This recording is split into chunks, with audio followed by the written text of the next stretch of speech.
Bismillahirrahmanirrahim. Assalamualaikum warahmatullahi wabarakatuh. Perkenalkan, nama saya Tresno.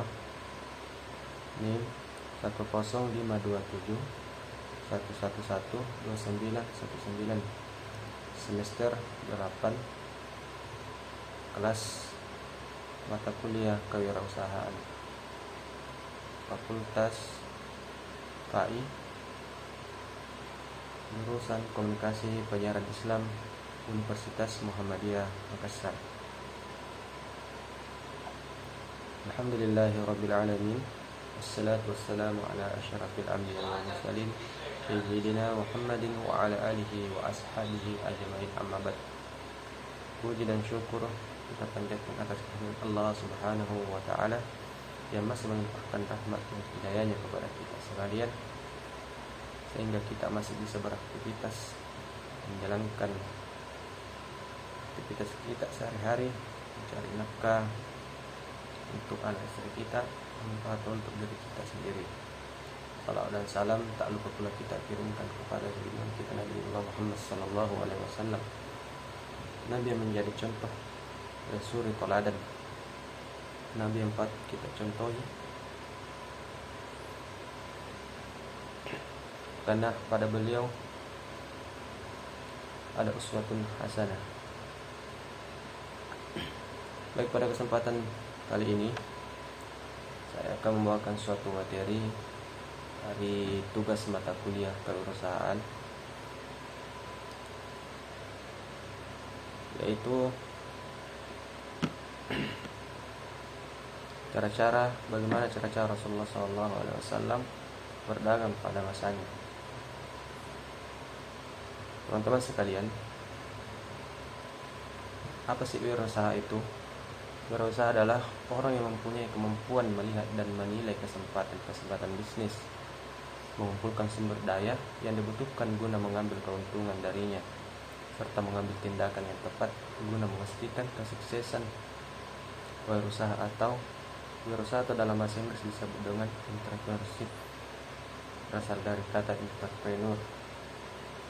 Dalam pandangan Islam sendiri,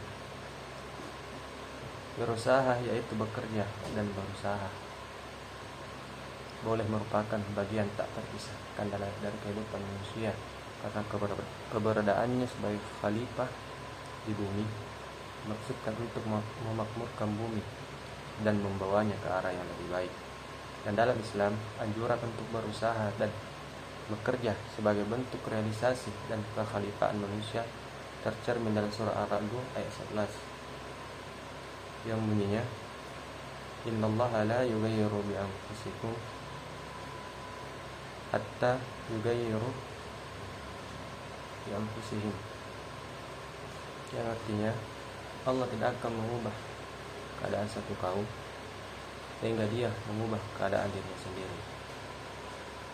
Sebagai agama yang menekankan dengan kuat sekali tentang pentingnya pemberdayaan umatnya, maka Islam memandang bahwa berusaha atau berwirausaha merupakan bagian internal dari ajaran Islam.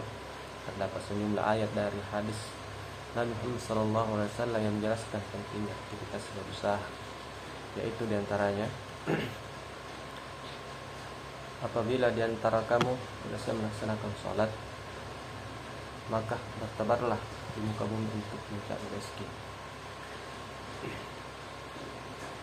Itu salah satu ayat dalam surah Al-Jum'ah, bagaimana kita umat Islam ditekankan untuk bekerja atau berwirausaha. Baik teman-teman sekalian, kita masuk inti dari pembahasan, yaitu bagaimana sih rahasia sukses entrepreneurship Islam menurut ajaran Nabi Muhammad SAW. Yang kita tahu pada sejarahnya, Rasulullah SAW itu sukses berdagang pada masanya. Adapun yang pertama, rahasia sukses entrepreneurship menurut Islam, menurut ajaran Nabi Muhammad SAW, yaitu bertakwa. Kenapa saya harus bertakwa? karena takwa adalah wasiat Allah kepada makhluknya, baik yang dahulu, sekarang ataupun yang akan datang. Ia adalah rahasia sukses hamba di dunia dan akhirat, bukan hanya sebatas perdagangan saja. Firman Allah Subhanahu wa taala yang artinya, hai orang-orang yang beriman, bertakwalah kepada Allah sebenar-benar takwa kepadanya, dan janganlah sekalian kamu mati melainkan dalam keadaan beragama Islam.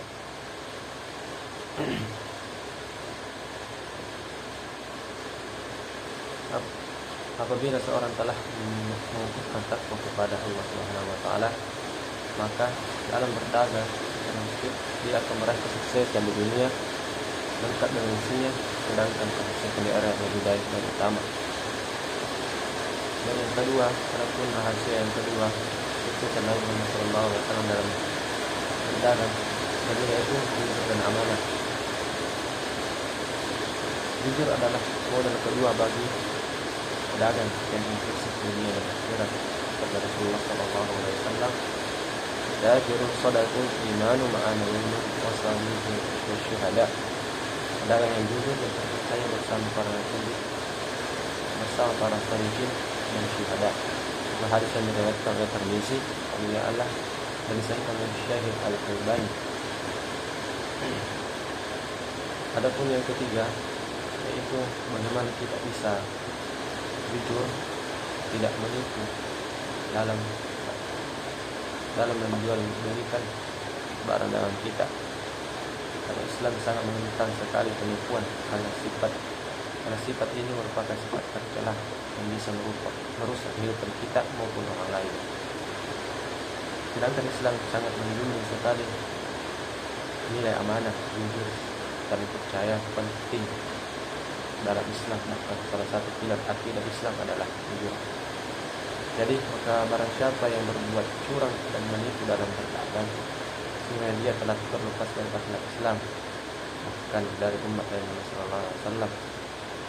Bagaimana sabda Nabi, "Laisa minna man ghasya," yang artinya bukan golongan kami orang yang menipu. Hadis yang diriwayatkan oleh Muslim. Yang keempat, rahasia entrepreneurship menurut Nabi Muhammad SAW yang telah diterapkan Nabi Muhammad, yaitu tidak menjual barang dagangan dengan bersumpah dusta, yang artinya kita tidak berbohong atas barang dagangan kita. Sebagai contoh, kita menjual barang produk buatan Cina, akan tetapi kita mengatakan kepada pembeli ini buatan Jepang. Itu merupakan bersumpah dengan dusta. Adapun yang kelima, yaitu tidak mengurangi timbangan. Bagaimana firman Allah Subhanahu wa taala, celakalah bagi orang yang curang, yaitu orang yang apabila menerima takaran dari online mereka minta dipenuhi, dan apabila mereka menakar atau menimbang untuk orang lain mereka mengurangi. Dan tidaklah orang-orang yang menyangka bahwa sesungguhnya mereka akan dibangkitkan pada suatu hari yang besar, yaitu hari ketika manusia berdiri menghadap Tuhan semesta alam. Quran surah Al-Mutaffifin. Yang keenam, salah satu rahasia sukses Nabi Muhammad SAW dalam berdagang, yaitu menjauhi riba. Riba adalah seburuk-buruk usaha, di antara dosa paling besar dan seburuk-buruk tempat kembali. Ini dalam firman Allah Subhanahu wa taala, "Yamhaqullahu riba wa yurbitus shadaqati wallahu la yuhibbu kulla kaffarin athim." Yang artinya Allah memusnahkan riba dan menyuburkan sedekah, dan Allah tidak menyukai setiap orang yang tetap dalam kekafiran dan selalu berbuat dosa. Dalam surah Al-Baqarah ayat 276. Dan yang terakhir, yang ketujuh, yaitu tidak menjual barang yang haram atau syubhat. Tidak boleh bagi seorang muslim menjual barang haram seperti minuman keras, narkoba, dan semua jenis barang haram, karena Allah telah mengharamkannya, apalagi menjual belikannya. Di antaranya juga menjual dan membeli barang curian, sebagaimana sabda Nabi sallallahu alaihi wasallam, yang artinya barang siapa yang membeli barang hasil curian dan dia mengetahuinya, maka ia juga dapat dosa dan keburukannya. Hadis yang diriwayatkan oleh Al-Baihaqi. Teman-teman sekalian, dalam berwirausaha, maka salah satu contoh yang harus kita ikuti yaitu bagaimana cara Rasulullah SAW berdagang. Kita sama-sama mengetahui pada masa Rasulullah SAW yaitu saat berdagang yaitu memperdagangkan barangnya Khadijah, bila itu untung besar karena apa yang diterapkannya seperti yang disampaikan tadi. Adapun contoh atau ide usaha yang bisa kita kembangkan pada saat modern ini dari saya pribadi, yaitu karena saya melihat dari masa ke masa kendaraan itu makin banyak, motor, mobil, dan lain sebagainya, maka saran saya untuk wirausaha yang bisa kita kembangkan yaitu bagaimana kita memfasilitasi atau kita membuka bengkel untuk dijadikan usaha, karena bengkel merupakan suatu usaha yang menjanjikan karena setiap tahunnya motor itu bertambah dan tidak berkurang. Mungkin itu dari saya. Billahi fi sabilillah, Assalamualaikum warahmatullahi wabarakatuh.